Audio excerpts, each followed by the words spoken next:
नमस्कार, आप देख रहे हैं सबसे बड़ा खिलाड़ी और आज हम बात कर रहे हैं महाराष्ट्र की उस सियासत की जहां शहर से लेकर गांव तक बीजेपी की अगुवाई वाले महायुति ने ऐसा सियासी कब्जा जमाया है कि विपक्ष के हाथ से जमीन खिसकती साफ दिखाई दे रही है।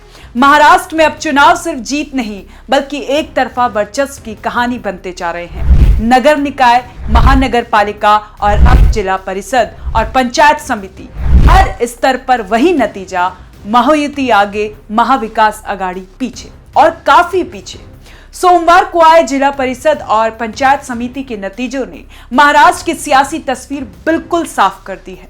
अब ये संकेत नहीं बल्कि साफ ऐलान है कि महाराष्ट्र की राजनीति की धुरी इस वक्त बीजेपी और महायुति के इर्द गिर्द घूम रही है।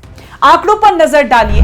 12 जिला परिषदों की 731 सीटों में से महायुति ने 552 सीटें जीत ली। वहीं महाविकास आघाड़ी को सिर्फ 124 सीटों से संतोष करना पड़ा। यानी जिला परिषद में महायुति का स्ट्राइक रेट करीब 80% और महाविकास आघाड़ी का सिर्फ 18% रहा।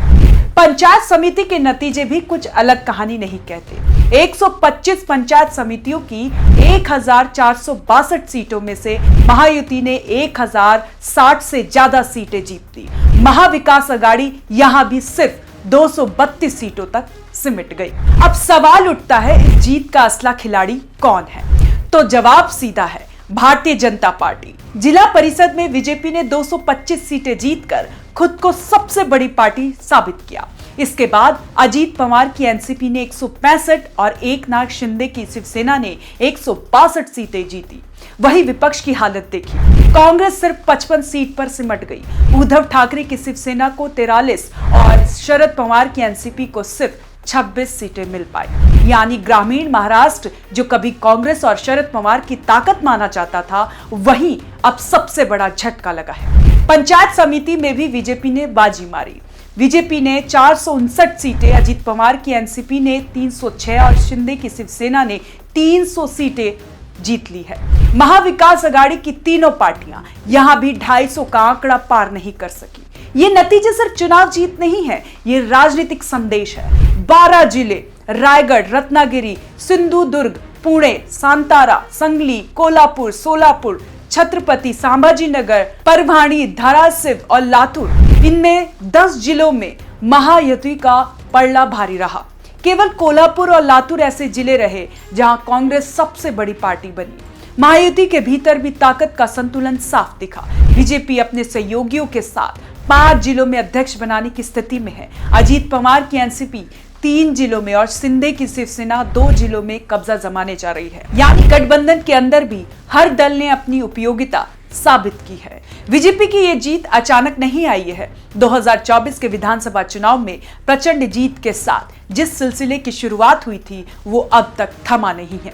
नवंबर में नगर परिषद, जनवरी में महानगर पालिका और फरवरी में जिला परिषद और पंचायत समिति। 3 चुनाव, 3 बड़ी जीत। इसे यूं ही राजनीतिक हैट्रिक नहीं कहा जा रहा। प्रधानमंत्री नरेंद्र मोदी ने भी इन नतीजों के बाद महायुति को बधाई दी और इसे सुशासन के पक्ष में वोट बताया। पीएम मोदी ने साफ कहा कि महाराष्ट्र की जनता से नगर निगम से लेकर जिला परिषद तक महायुति पर भरोसा जताया। सबसे अहम बात यह है कि बीजेपी ने उस धारणा को तोड़ दिया कि वह सिर्फ शहरी पार्टी है। इन नतीजों ने साबित कर दिया कि ग्रामीण महाराष्ट्र में भी बीजेपी का संगठन, कैडर और पकड़ मजबूत हो चुकी है।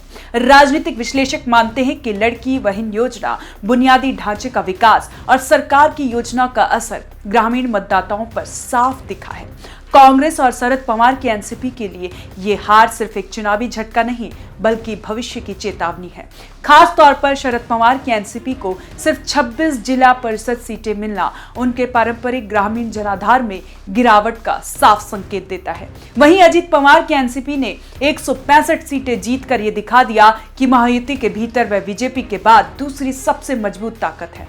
आज महाराष्ट्र की सियासत में अगर कोई सबसे बड़ा खिलाड़ी है तो वो है बीजेपी की अगुवाई वाला महायुति गठबंधन। और ये खिलाड़ी फिलहाल शहर से गांव तक मैच अपने नाम करता दिख रहा है। कैसी लगी आपको ये जानकारी? आप हमें कमेंट कर जरूर बताएं और देखते रहें ओइनोजी न्यूज।